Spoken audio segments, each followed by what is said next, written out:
Bienvenue sur la scène agro, un balado produit par Agro-Québec Média et présenté par FAC, pour les acteurs de l'industrie et les mordus d'agroalimentaire. Nous partageons l'actualité, des entrevues exclusives, des dossiers, portraits d'entreprises et plusieurs sujets liés à ce secteur représentant un véritable moteur pour l'économie du Québec. Bonne écoute. Ici Lionel Levac. Expo Champ 2022 accueillera plus de 300 exposants, un record. Les démonstrations de machinerie seront plus que jamais des moments clés de l'événement. 5 robots de champ adaptables à différentes cultures seront en action chaque jour, en plus des démonstrations d'appareils de travail du sol et de semis de plantes de couverture en un seul passage. Par ailleurs, des étudiants de l'Institut de technologie agroalimentaire du Québec présenteront leurs recherches sur la compaction du sol. Je vous brosse un tableau de ce que sera Expo Champ 2022. Voici mon reportage. Le bulletin des agriculteurs tient depuis les tout débuts d'Expo Champ des démonstrations de différents équipements. Cette année, un doublé de démonstrations. D'abord du côté est de l'emplacement des robots.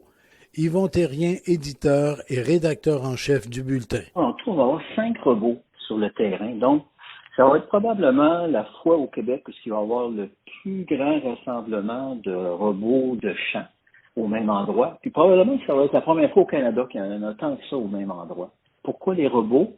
On est dans une dynamique où trouver des gens pour travailler sur les fermes, c'est de plus en plus difficile, surtout pour des tâches, mettons, comme sarcler, là, il n'y a pas grand monde qui aime piocher des champs.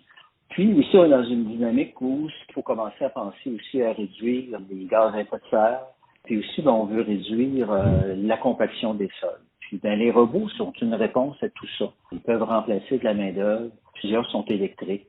Et puis, ils sont souvent moins pesants que les équipements qu'on utilise présentement. Donc, comme on disait tout à l'heure, on va avoir 5 robots en démonstration qui vont venir un peu partout. Là, on a un robot qui vient de France, un petit robot, là, le robot Oz, pour désherber, semer, qui est un robot bien adapté pour les petites parcelles, là, les gens qui font de l'horticulture, entre autres. On a un robot qui vient de la Suède, le Farm Android, qui s'appelle, qui est encore un tracteur autonome spécialisé pour le sarclage, le semis. On va avoir un robot qui vient du Québec, qui a été conçu par une entreprise près de Trois-Rivières, Elmex, puis le robot, lui, s'appelle Ealion, qui a 4 roues motrices avec 4 moteurs électriques, puis il est équipé avec une batterie Tesla. Et puis, il est un peu plus gros que les 2 premiers que je viens de nommer, mais c'est encore un robot qui est autonome. On a aussi un robot qui nous vient de l'Ontario, donc de la ferme Kurishi. Puis le nom du robot, c'est Ro-Am-Io, là. Je suis pas sûr de bien le prononcer, qui est encore un robot sarcleur, désherbeur, pulvérisateur, fait aussi des échantillons de sol. Puis celui-là, contrairement aux autres, il est sur des chenilles. Puis il ressemble, à vrai dire, à un petit char d'assaut. Fait qu'il est intéressant de le voir se promener dans le champ.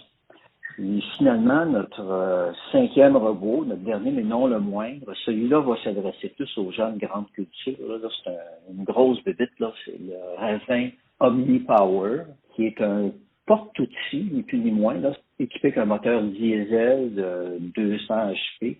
On peut utiliser là, sur ce porte-outil-là, qui est robotique, un semoir, que je peux dire traditionnel, évidemment, qui a été adopté. On peut mettre des épandeurs d'engrais, on peut mettre des pulvérisateurs, mais là, on est réellement dans le gros format, là.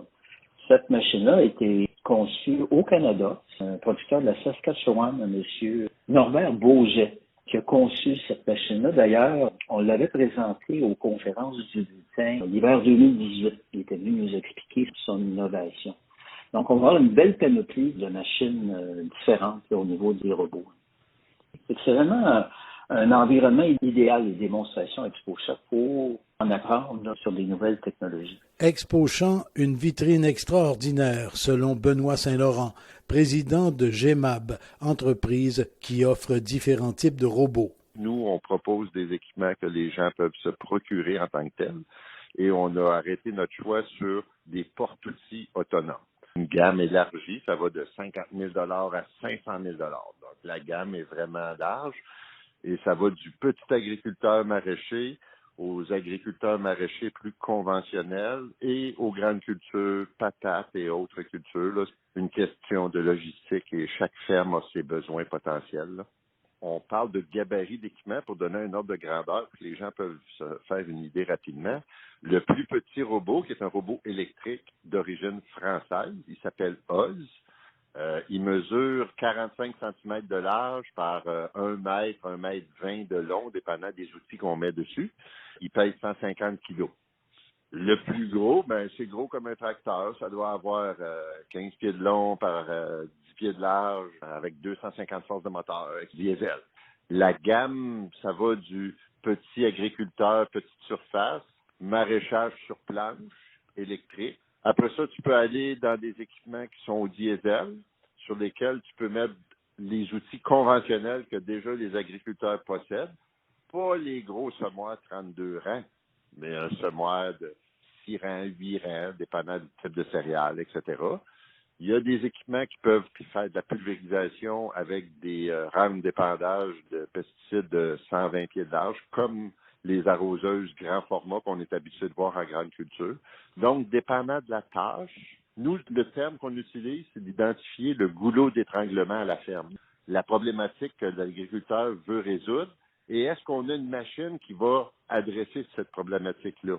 Et non pas acheter une machine et ça va tout régler mes problèmes tout seul par magie. C'est pas comme ça que ça fonctionne. Si on connaît des gens en usine, c'est pas parce qu'on rentre un robot dans l'usine que l'usine est devenue magique. Il y a encore des gens qu'il faut qui s'occupent de tout ça, là. Fait que c'est un avancement technologique. C'est une nouvelle alternative que les gens ont. Avec les problèmes de main-d'œuvre, réduction pesticides. Un avantage subtil, si on peut dire, des robots, c'est que ce sont des machines qui ont un ratio pouvoir horsepower aux roues et kilo. Là, le ratio kilo et puissance de la machine, c'est très faible, les kilos au sol. Donc, c'est bon pour diminuer la compaction des sols, exemple. Donc, il y a plusieurs avantages. Tous et chacun a sa situation, là. Et là, on est dans le très concret, là. On n'est plus dans la prospective et puis l'imagination, là. C'est du très concret. Non, on n'est pas sur YouTube, là. On est dans la vraie vie. Mais ce qui est le fun aussi, c'est de voir ici au Québec, on a des gens qui développent leurs propres robots aussi, là. À Expo Champ, il va y avoir 2 manufacturiers du Québec avec des équipements. On se compétitionne pas entre nous, là. On a tous des machines qui font des tâches et des choses très différentes. La question vient souvent. Les robots font-ils moins de compaction du sol? Mais, robots ou pas, il faut se préoccuper de la qualité du sol. Des étudiants de l'Institut de technologie agroalimentaire du Québec ont étudié le phénomène et seront à Expo Champ pour en parler. Le professeur en technologie du génie électromécanique à l'ITAC, Alexandre Baccarat. Nous autres, à l'ITAQ, on enseigne à nos étudiants là, autant la formation technique qu'à la formation continue, qu'avant tout achat, le producteur il devrait un peu identifier là, une faiblesse, une problématique peut-être sur son entreprise, afin de se fixer des objectifs pour atteindre des objectifs à atteindre là, en investissant. Un des objectifs, ça pourrait être ça, réduire la compétition. Bien, après ça, nos étudiants sont en mesure d'identifier un besoin avant l'achat là, d'un produit ou d'une nouvelle technologie. Puis dans ce sens-là, un des besoins s'en vient à, lorsqu'on achète un tracteur, un des critères, on pourrait dire, c'est le choix de pneus ou de chenilles. Ça fait longtemps qu'il y a un débat là-dessus. Et nos étudiants du programme d'études technologie du génie agromécanique qui seront présents justement à l'Expo Champ là, dans la zone agri-emploi, ils vont présenter aux producteurs des résultats d'une recherche qui a été réalisée automne dernier sur la comparaison de l'usage des roues versus l'usage des chenilles en soi. Les visiteurs à Expo Champ vont pouvoir voir des appareils, des robots qui vont être en démonstration. Au-delà des fonctions précises de ces robots-là, les gens, en passant chez vous, vont pouvoir ajouter à leur réflexion cette question-là d'utilisation soit de chenilles, soit de pneus avec des appareils comme ces robots-là, ou carrément lorsqu'il sera question de regarder différentes options d'achat d'un tracteur. C'est en plein ça. Dans le fond, les robots viennent régler une certaine problématique de compaction. Par le fait qu'ils sont si légers, ça règle la compaction. Mais on le sait, c'est pas toutes les fermes qui sont prêtes demain matin à acheter un robot. On n'est pas encore rendu là, mais on sait par contre que la compaction, là, c'est un problème qui est quand même assez récurrent sur plusieurs fermes au Québec. Puis il y a différents moyens, différentes technologies qui sont disponibles pour améliorer la qualité de nos sols. Puis d'ailleurs, parlons d'un peu les différents moyens. Il y a une conférence gratuite qui est offerte par l'ITAC le 1er septembre au Bistrot Desjardins, c'est de 11h30, midi et quart. Puis elle a pour titre « Optimiser l'équilibrage du tracteur pour diminuer la compaction », donné par M. Bruno Garon, ingénieur agricole, conseiller au MAPAC. Là. Beaucoup de gens connaissent Bruno. C'est d'ailleurs un ancien professeur et même chef d'équipe programme TGA qui va offrir cette formation-là. Encore une fois, en lien là avec la compaction. Revenons aux démonstrations. Il y en aura aussi du côté ouest de l'emplacement. Et, à bien y penser, il y sera aussi question de réduire la compaction du sol. De nouveau, Yvon Terrien. Du côté ouest du terrain, ça va être les démonstrations de semoirs combo pour des plantes de couverture. On sait qu'au Québec, les plantes de couverture, ça gagne en popularité, puis pour des bonnes raisons, parce que ça contribue à améliorer la santé des sols. Puis ce qu'on va avoir en démonstration, c'est 10 équipements différents pour faire le semis des plantes de couverture, puis qui ont toute une caractéristique en commun, là. C'est que c'est des machines qui permettent de travailler le sol plus ou moins agressivement et de semer la plante de couverture en un seul passage. À la démonstration, on va avoir un champ d'orge qui va avoir été récolté. On va utiliser une belle sonde de céréales. Puis on va simuler comme un producteur ferait qu'on va faire d'ici quelques semaines, c'est-à-dire à partir de sa sonde de céréales, d'implanter une culture de couverture. Donc on va faire ça avec les différents équipements qu'on va avoir en démonstration. Et ces démonstrations du côté ouest, elles ont lieu le matin comparativement à l'est, là. Comment vous partagez ça? Les semoirs pour les plantes de couverture, c'est l'après-midi à 2h30 tous les jours. Et donc les robots le matin? Exactement. Les robots le matin, les semoirs de plantes de couverture l'après-midi. Globalement, l'organisation d'Expo Champs promet une édition plus intéressante et complète que jamais. Chloé Vien est gestionnaire aux événements pour Go Expo qui chapeaute Expo Champs. On attend le plus grand nombre d'exposants qu'on a connus jusqu'à présent là, dans les 23 dernières années d'Expo Champs. Donc, il y aura de la diversité, des essais libres, il y aura des démonstrations également. Cette année, on reçoit pour la première fois dans l'histoire d'Expo Champs des animaux sur le site.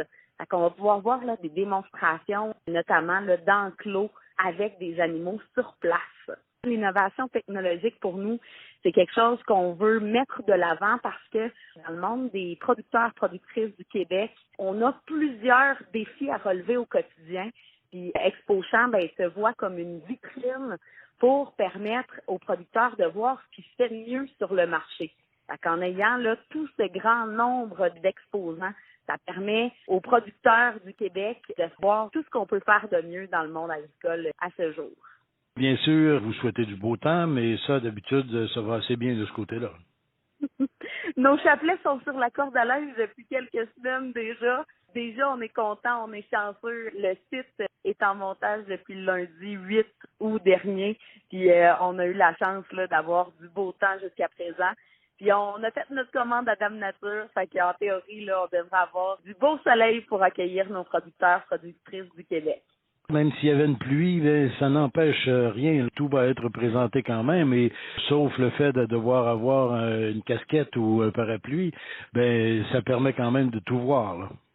Exactement. Comme on le dit si bien, il n'y a pas de mauvaise température, il y a juste des mauvais vêtements. Fait que tous nos exposants seront présents. On a des chapiteaux partout sur le site, justement, pour accueillir nos visiteurs. Donc, l'ensemble des installations et de la programmation auront lieu, même s'il pleut. Tout est prévu là pour pouvoir accueillir nos producteurs, productrices, même en plein pluie. Mais on n'appellera pas la pluie, on parlait juste de précaution, là. Absolument, on fait la danse du soleil, là. Ici Lionel Levac. Rendez-vous donc à Expo Champs à Saint-Liboire. Vous avez aimé ce contenu? Suivez la scène agro pour rester à l'affût de l'actualité agroalimentaire. Merci et à bientôt.